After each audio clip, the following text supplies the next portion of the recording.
జై శ్రీరామ్. హిందూ బంధువులందరికీ కూడా నిజంగా ఒక మంచి దేవాలయాన్ని పరిచయం చేయబోతా ఉన్నా. 1000 ఏళ్ల చరిత్రలో భాగంగా ఇందూరు జిల్లాలో ఉన్నటువంటి బోధన్కి రావడం జరిగింది. బోధన్ అనగానే చాలా మందికి గుర్తుకొచ్చేది పురాతన దేవాలయాలు. పురాతన దేవాలయాల్లో ఏదైతే బోధన్లో ప్రసిద్ధిగాంచిన ఆలయం, మొట్టమొదటి ఆలయం అని చెప్పేసి మీలో ఎంతమంది హిందూ బంధువులకి ఈ ఆలయం గురించి తెలుసు అనే దాని గురించి కూడా ఖచ్చితంగా కామెంట్ చేయండి. ఈ లొకేషన్ ఎక్కడ ఉంది అనే దాని గురించి తెలిస్తే ఖచ్చితంగా లొకేషన్ తో పాటు జై శ్రీరామ్ అని కామెంట్ చేయండి. సో ఈ ఆలయం గురించి మనం మాట్లాడుకుంటే శ్రీ అభయాంజనేయ స్వామి దేవాలయంగా మనం చెప్పుకుంటా ఉన్నాం. దాదాపు 700 నుంచి 800 ఏళ్ల చరిత్ర కలిగినటువంటి ఆలయంగా తెలుస్తా ఉంది.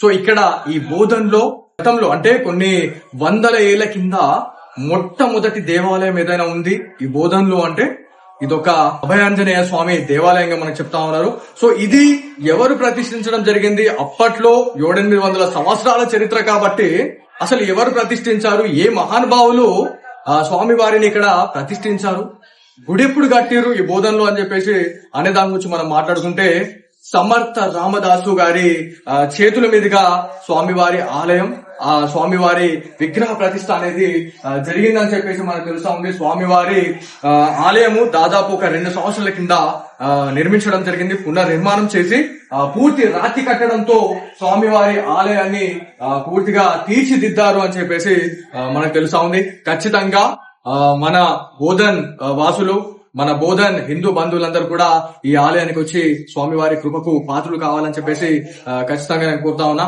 సో దీనిపైన ఏవైతే అంటే ఇంకా డెప్త్ గా మాట్లాడుకుంటే మనతో ఉదయ్ మహారాజ్ గారు అయితే ఉన్నారు. ఖచ్చితంగా వాళ్ళతో మాట్లాడితే అసలు ఈ ఆలయ చరిత్ర ఏం చెప్తుంది అనే దాని గురించి, అంటే మనం ఎంత చెప్తున్నామో అనేది పక్కన పెడితే మాత్రం ఖచ్చితంగా ఇట్లాంటి మహానుభావులతో చరిత్ర ఏంది అని చెప్పేసి తెలుసుకుంటే చాలా బాగుంటదనే ఒక కాన్సెప్ట్ తోనైతే మనం రావడం జరిగింది. సో మహారాజ్ గారితో మాట్లాడు. చాలా మందికి బోధన్లో ఈ పురాతన దేవాలయం గురించి మాలాంటి ఈ స్టాఫ్ కి తెలియాల్సిన అవసరం ఉంది. ఎందుకంటే ఇలా హిందూ ధర్మం అనేది చాలా అపాయకరమైన పరిస్థితుల్లో ఉంది. మన ధర్మాన్ని మనం కాపాడుకోవాలనే ఒక కాన్సెప్ట్ తోనే 1000 ఏళ్ల చరిత్రలో భాగంగా పురాతన దేవాలయం చూసుకుంటా ఉంది. సో ఆలయ చరిత్ర ఏం చెప్తున్నారు? మనకు ఇక్కడ బోధన్ పట్టణాన్ని తీసుకున్నారు. ఇది పురాతన కాలం. ఈ బోధన్ చరిత్ర అంటే ఇది 1000 ఏళ్ళ 5000 సంవత్సరాల చరిత్రను 10,000 సంవత్సరాల కాదు. ఇది దాదాపు మనకి కృతయుగం నుంచి వస్తున్న చరిత్ర కనిపిస్తుంది. మనకు బోధన్లో అతి పెద్ద ఆలయం మనం తీసుకుంటే చక్రేశ్వర ఆలయం. ఈ చక్రేశ్వర ఆలయం ఏంటంటే సాక్షాత్ మనకు పరశురామ వారి యొక్క చేత మీద ప్రతిష్టాపన జరిగింది. ఇది కూడా కృతయుగంలో జరిగింది. దాని తర్వాత చాలా మంది పూజలు మళ్ళీ అన్ని చేసుకున్నారు. స్వామి వారందరికీ అనుగ్రహించే అయిపోయింది. తర్వాత మహాభారత కాలంలో స్వామి వారి యొక్క అభయం ఏందో అక్కడ స్వామివారు ప్రత్యక్షం అవ్వడం అంత మహాభారతాన్ని మనకు తెలుస్తుంది. ఎందుకంటే శాండిల్య మహంని అక్కడ తపస్సు చేయడం, మళ్ళీ శివుడు ప్రత్యక్షం అవ్వడం, శివుడు నేను మహాభారత కాలంలో భీముడుగా అవతరించి బకాసురుని లభిస్తా అని చెప్పేసి వరమివ్వడం, అదంతా చరిత్రలో అందరికి తెలిసిందే. ఇది ఇక్కడ పాండవులు నివసించిన ఊరి. తర్వాత దీనికి ఏంటంటే చాలా చరిత్ర ఉంది. ఇక్కడ పేరు చూసుకుంటే మనకు బహుధాన్య ఏకచక్ర, తర్వాత మనకు ఇంకా పాతగా మనం వెళ్ళిపోతే పొదలు, ఇలాంటి పేరు ఉంది. ఈ రాజ్యాన్ని అంటే ఈ బోధన్ ఏదైతే ఉందో ఈ బోధన్ పరిసర ప్రాంతాలతో కలుపుకొని బోధన్ని అస్మాక రాజ్యం అనేది ఒక పేరు.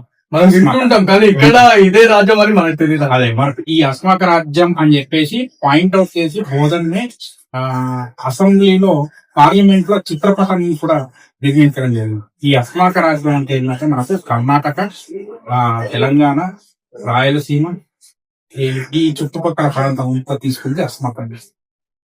ఎందుకు అస్మాక అంటే ఏంటంటే రాతి ప్రదేశము, సంస్కృతి అంటే రాళ్లతో కూడుకున్నటువంటి గుట్ట, కాబట్టి దాన్ని అస్మాక రాజ్యం అన్నారు. అస్మాక్ అనే రాజు కూడా పరిపాలించారు. అస్మాక్ అనే రాజు పరిపాలించారు. ఈ అస్మాక్ అనే రాజు మనకు ఇక్కడ రాముడి యొక్క చరిత్రలో మనం తీసుకుంటే విశ్వాస వంశానికి చెందిన అంటే ఇక్కడ మళ్ళీ రాముడి చరిత్ర అంత పురాతనమైన పట్టణం బోధన్. ఇక్కడ బోధన్ అంటే దీన్ని బోధన అని కూడా అంటారు. బోధన బోధన అంటే మొదటి గురుకులం మొదలైంది. తర్వాత ఇక్కడ ధాన్యం ఎక్కువ కాబట్టి బహుధాన్యపురం అంటారు. అందులో భాగంగా ఇక్కడ చాలా చరిత్ర ఉంది ఇక్కడ ఈ ఊరికి. తర్వాత ఒక 800 సంవత్సరాల కింద 700 సంవత్సరాల కింద ఈ మొఘల్స్ ఇక్కడ దాడికి రావడం, ఆలయాలు చేయడం, ఈ ఔరంగజేబు ఘట్టం ఇవన్నీ అందరికి తెలిసిందే.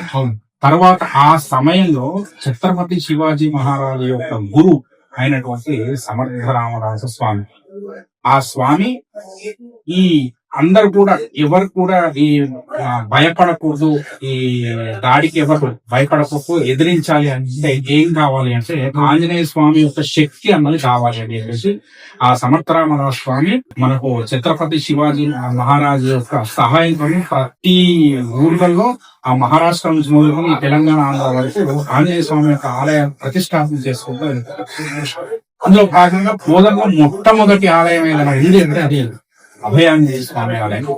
ఇది పురాతన ఒక 700 నుంచి 800 సంవత్సరాల చరిత్ర కలిగిన ఆలయం. స్వయంగా ఆయన చేతులతో సమర్థరామదాస్ స్వామి ఈ ఆలయాన్ని నిర్మించారు. చాలా మందికి ఈ విషయాలు తెలియదు. అంటే ధర్మం గురించి చెప్పే వాళ్ళు కూడా చాలా తక్కువైంది. ఒకవేళ అంటే మనకు తెలిసింది చెప్పినా కూడా చాలా మంది చెప్పే వాళ్ళు కూడా ఎక్కువగా ఉన్నారు. అరే మనం తెలిసింది ఎంతో కొంత చెప్తే ప్రజలకు తెలుసుకునే అవకాశం ఉంటుందని చెప్పుకునే దాంట్లో కింద కామెంట్ పెట్టడం వల్ల ఇప్పుడు వీరంత వాళ్ళు చెప్పలేకపోతాం.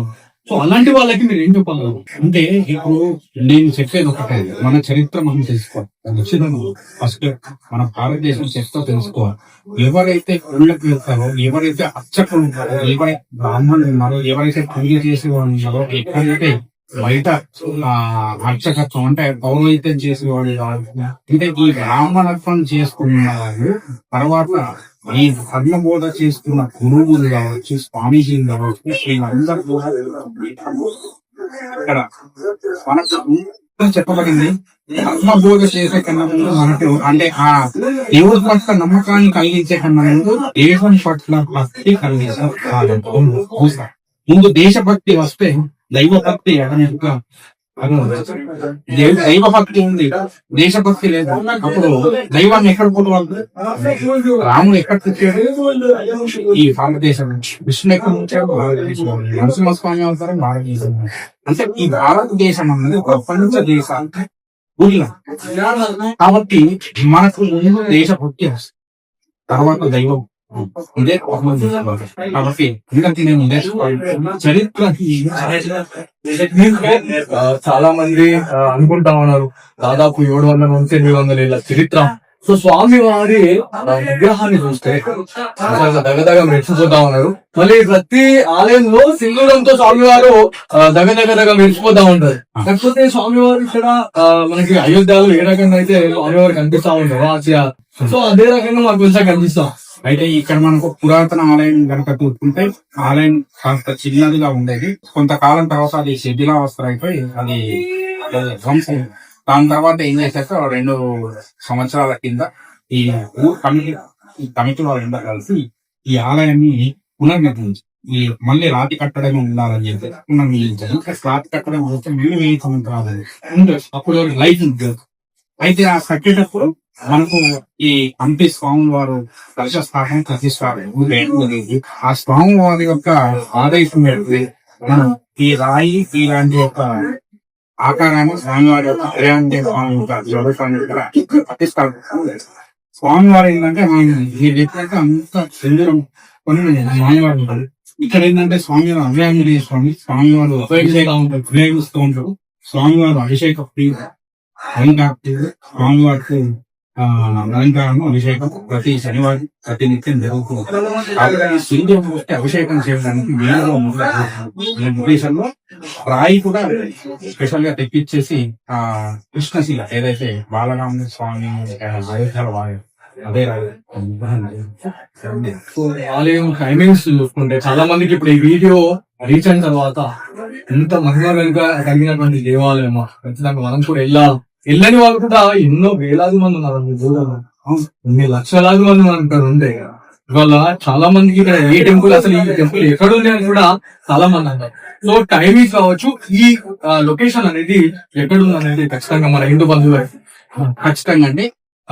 మీకు చెప్పాల్సి ఏంటంటే ఇప్పుడు ఈ ఆలయం యొక్క లొకేషన్ మనం చూసుకుంటే ఈ ఆలయం రేణుకా ఇల్లమ్మ ఆలయం పక్కనే నిర్మించడం జరిగింది. అంటే ఇంకా అక్కడ కూడా అక్కడనే ఉంది కాబట్టి అక్కడనే నిర్మించారు, పక్కనే ఉన్నారు.